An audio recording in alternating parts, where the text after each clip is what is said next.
मैं कभी कुछ तुम बेवकूफ हो या तुम बच्चे हो अभी तेरी गलती नहीं अच्छा तेरा मेरी मजाक आती है क्या कहना है भाई कब एक बात बताओ कपड़ा पे काट देंगे कब तुम रोज मजाक करो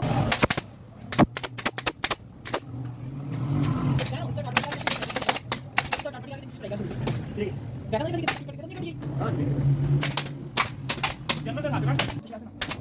बैठा नहीं भाग ना ऑन